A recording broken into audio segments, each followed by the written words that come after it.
question on Hong Kong right now? Any other question on Hong Kong? It's a program that's been described at length on our website, but you can ask us any questions, write us any email, and we'll send you more information on Hong Kong, anything that you wish to have. It's a program we have successfully been doing, and we are very used to doing this program also. And let's know if you have more queries. Now let's talk about New Zealand. New Zealand is a small country. I mean, by the way, how many of you saw a news item about New Zealand, which is such a unique news, and it happened last week? I'm not talking of earthquake of 6 months back. Okay. Last week, today is Thursday, so it happened on Sunday if I'm not wrong. In the history of New Zealand, and after 1930, it's only, New Zealand had snowfall only twice in its lifetime, and Sunday was the second time. So they had snowfall in Auckland. And you could see, you can imagine if there was snowfall in Mumbai, so how people will react. So there was this wonderful images, whether it's global warming or whatever, but New Zealand did had its only second snowfall in the history after 1939 this Sunday. That's quite an event. But otherwise, the weather conditions are wonderful. Small country, not same employment and job opportunities as Australia or Canada, for that matter Hong Kong, but job opportunities are there. But I've been to that country around 6 times, and believe me, I'm yet to come across more honest people on this planet and more simple people. Simplest. In fact, in this index of, this United Nations has this index of, it's not exactly honesty. I don't know what that index is called. I think New Zealand is number 2 or 3 in that index. Honesty, transparency. People are simple. They're not greedy. They are not hungry for money. So it's one of the few countries besides Bhutan. This is the only other country I have visited where people, actually speaking, do not want to make a lot of money. That perhaps also explains why the salaries are less. But simple, honest people. Quality of life, supreme, excellent. It is United States doesn't have AAA, but if I'm not wrong, New Zealand still has AAA. But yes, it's being part of the developed world. It has its own situation, its own difficulties. But if New Zealand, I always say, if you are not qualified for any reason for Canada, it could be any reason. Your occupation is not listed, you don't have the required IELTS score, you don't want to learn French, you don't have arranged employment opinion, so you can't apply for Canada. You want to go to Australia, but you can't go to Australia because you don't have the required IELTS score. Otherwise, you meet the pass mark requirement for Australia. But Australia is very strict on IELTS. So that's a difficulty you face. But you do have a 6.5 in English. New Zealand is an excellent destination, excellent choice. Excellent choice. Fine, you may not make $5,000 a month, but you will make $2,500 to $3,000 a month. See, I think the one very major error when people do, when they are computing their annual earnings. For example, it's something very common. I think you said you are an IT professional. Right? So we do lots and lots of IT professionals. And something that's normally done is, In USA I get 100K, but in Canada for the same job I get 65K or 70K. So that's why I'm going to Canada, but ultimately I want to be in USA. Why? Because I'll get 100K. But we seem to be forgetting that cost of living is higher in USA when you talk of Canada. Number one. Number two, you do not count the medical insurance premium that you will pay in USA. Such a high premium you will pay, something that you will not pay in Canada at all. You get free medical benefits. So when you do all those permutations, in fact, you have kids, they grow up tomorrow, they want to do university education, that's among the most expensive. Even as a green card holder or a citizen, the universities out there is no subsidy. You pay good premium. At a university level education in USA, in Canada, the education is highly subsidized even at the university level. So when you add on all these issues, you will realize that actually speaking, the real value of that 65K that you will be getting in Canada over a period of time is much more than the 100K that you get in USA. Likewise, how did we start talking about? Let's go back to New Zealand. New Zealand, you may make less, but cost of living is also accordingly less. I mean, for God's sake, you can get a downtown apartment at somewhere around $150,000. I'm talking about downtown. You walk across to the downtown street, $150,000 to $200,000. Which is why, tell me a place in Mumbai, I mean like, where you get for around 70 to 80 lakhs. Surely, this is counted downtown. I don't think we can get anything here for 70 to 80 lakhs for sure. So the point that I'm trying to make is, cost of living is accordingly less also. So if you're not getting qualified for either destination, especially because you're not able to get the required IELTS score, then I think you should favorably look at New Zealand, because New Zealand requires an IELTS score of just an average of 6.5 at this stage as we talk. So you should favorably look at New Zealand, not only for that reason, it offers excellent quality of life, low cost of living, good job opportunities, but not as good as other countries, but good job opportunities. So if you're not getting qualified in other countries, you can consider New Zealand. What about IT scope over there, IT professional scope in New Zealand, and second, social security? Social security, yes, you get just like in Australia, just like in Canada, you get all the benefits as a resident. IT professionals depends on your skill set. You see, it's very interesting. IT professionals, as far as they are concerned, my experience is this. Different countries have, in terms of scope and opportunities, it's dependent on skill sets one has. And even within a country, within cities, it depends on the skill set that you have.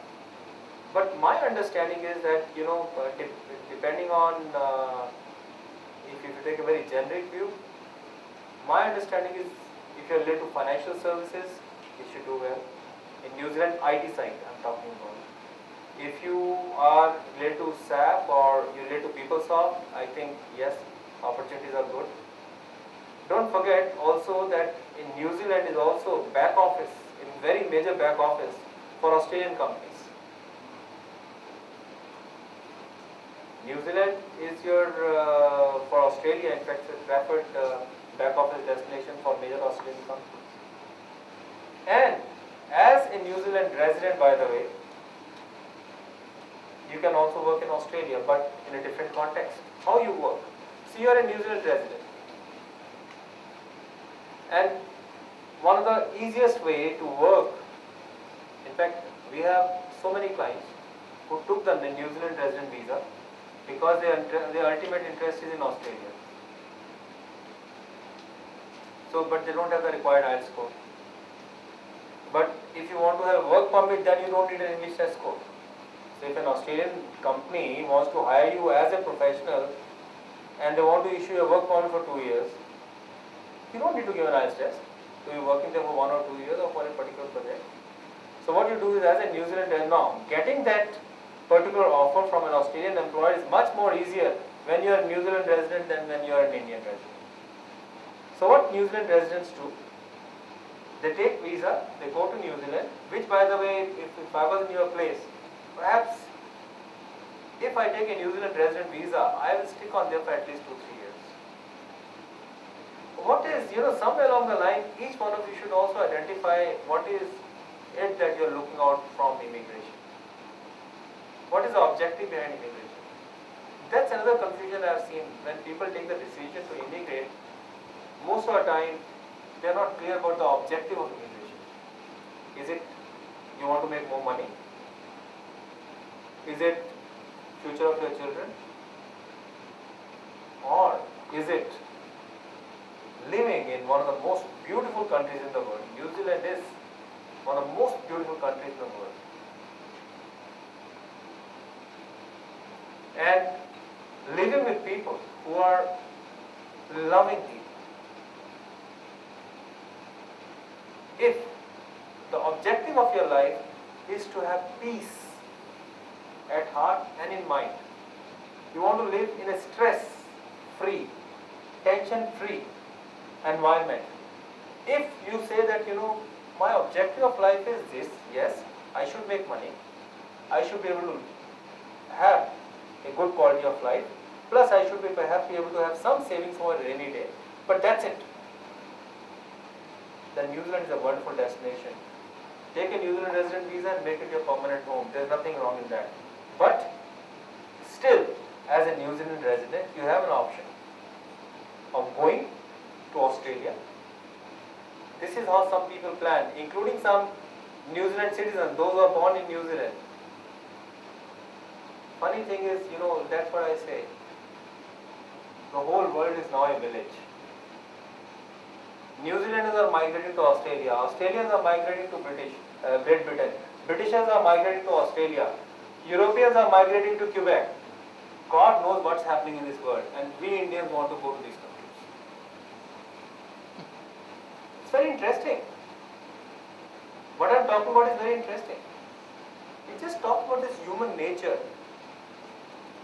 We also, should realize that there's nothing wrong with us if we want to migrate. That's the point that I'm trying to make. If you feel that, the people from these countries don't migrate, you're wrong. The life that you want to go for, you speak to many people who migrate, leave their well-established jobs in UK and migrate to New Zealand. They migrate to Australia. Why? They're tired of weather. In UK, I remember this was around 2002 or 2003, I was visiting UK. And bold on the newspaper headlines,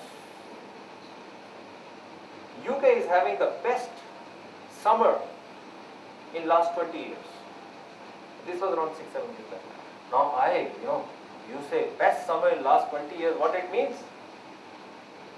That the country had in that particular year around 28 days of sunshine. And they call it the best summer for last 20 years. And if you go to, actually speaking, it's the weather that you have right now in Mumbai. I came in the morning and I have not seen much of sunshine in the morning. Just try and imagine this weather at around 5 to 10 degrees Celsius for almost 6 months in a year, 6 to 8 months in a year. That's a London weather for you. So people get depressed. They say, we don't want this weather. They migrate. They say, we want to go to a country like New Zealand where there's sunshine for 6 to 8 months. We made enough money, so we want peace of mind, peace of heart, whatever it is. So what is your immigration objective? Have clarity on that also. People are migrating across the world for different reasons. Don't be surprised if some people start migrating to India also. What's wrong with that? I went to Dharamshala around a couple of months back and I was amazed to see the number of foreigners who were in Dharamshala. It was amazing. And they've been living there for a long time. So coming back to the discussion that we are having, New Zealand is another destination that you should definitely keep in mind. Before I move on to the last destination that we'll discuss, and on that I'll have my senior colleague Geeta also. She has been helping me out on this Australian immigration for last almost 10 years. And there is nobody who knows Australian immigration better than her believe me, whenever I normally say something in this industry, believe me, it's listened to seriously. And I'm not being immodest about it. I speak from experience. I don't think anybody knows Australian immigration better than her. So I'll have her with me while she talks about some of the issues regarding Australia. But let's talk about Denmark green card also. I mean, like, Before you go to Denmark, can you tell something about negatives around New Zealand? New Zealand, the negative is that, when you compare with the other economies that we are talking about, economies like Canada, economies like Australia, economies like Hong Kong, so the economy is much smaller in size. Smaller economy means lesser job opportunities. Smaller economy also means because they are basically an economy that's based on agriculture. There are lots of agriculture exports moving on. Basically, the economy is dependent on two key industries. Tourism is one of the most visited countries on the planet. New Zealand, one of the most visited countries. And agriculture exports. So they are the pillars of the economy. And but otherwise, when one talks about industries, they don't have many. They're not very strong on the manufacturing side. I mean, how much can be produced for a population of between 3 to 4 million? Not much. So, really speaking, opportunity-wise, one takes New Zealand more as an entry point for long-term plans, and it also got to do with the age at which you go in. If I'm getting qualified for New Zealand, I go there, I think it's right thing for me to make that country my permanent home. But I go, I'm 30, I'm 32, 33, I don't think New Zealand is the right destination for me to make my home at this stage, because I am in prime working age group between 30 to 40. And why shouldn't those prime years of the life be used in making as much money as possible, and also making a good career plan? So that's what comes to my mind.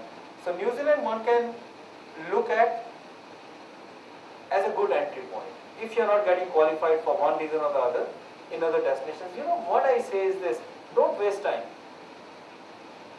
Don't waste time. If you're not getting qualified, let's, all of us have heard of Jack Welch. Gee, now of course he is retired.